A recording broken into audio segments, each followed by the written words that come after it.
Nasagip ang 3 batang tila pinabayaan po at inabandona ng kanilang mga magulang sa Pililla, Rizal. 8 buwang gulang na sanggol lang ang pinakabata. 6 na taong gulang naman po ang isa habang 8 taong gulang ang pinakamatanda.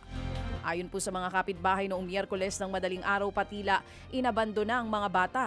Base po sa inisyal na investigasyon, dayo lamang sa Pililla, Rizal ang pamilya mula po sa Pasig.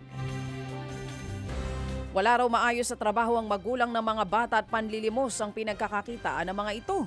Madalas din daw pong nag-aaway ang mag-asawa. Nasa pangangalaga na po ngayon ng Pililla Municipal Social Welfare Office ang mga paslit. May ilang residente namang nag-abot ng tulong sa bata.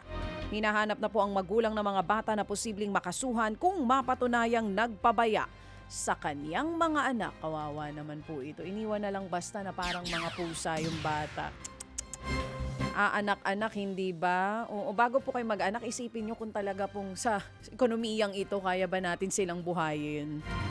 Sa iba pang balita, arestado po ang akyat bahay dyan po sa Tarlac na na-corner matapos pong makiligo sa ninakawang bahay sa Tarlac City. Aba, okay ah. Kwento nga po ng responding kagawad, nagising at naalarma ang may-ari ng bahay nang makarinig po ng ingay mula po sa kanilang banyo. Mantakin mo yon, magkatas magnakaw, makikiligo, ay malinis sa katawan. Laking gulat nga po nila nang makitang hindi kilalang lalaki na nakikiligo po sa banyo nila. Agad niyang isinara ang pinto ng banyo para hindi makatakas ang nanloob na suspect. Asa ibig sabihin, merong lock sa labas. O kaya nilak niya para hindi na okay yung may-ari ah.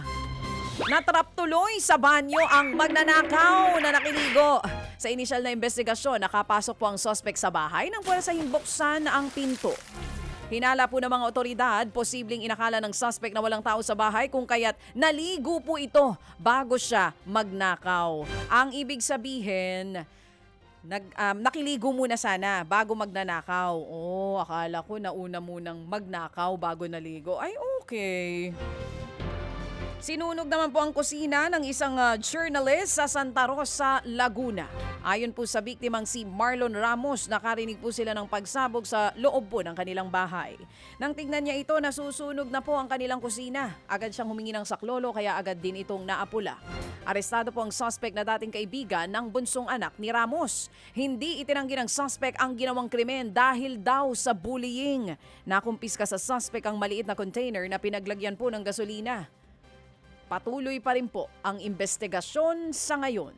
Mga kapatid, patuloy po kayong tumutok sa 105.9 True FM para sa totoong balita, impormasyon, music and entertainment. Mag-subscribe sa aming YouTube channel at podcast at sundan nyo kami sa Facebook, Instagram, X at TikTok sa True Network PH. Bisitahin din po ang aming official website, truefm.ph. At panoorin din kami sa True TV Signal, Channel 19. Kami po ang 105.9 True FM.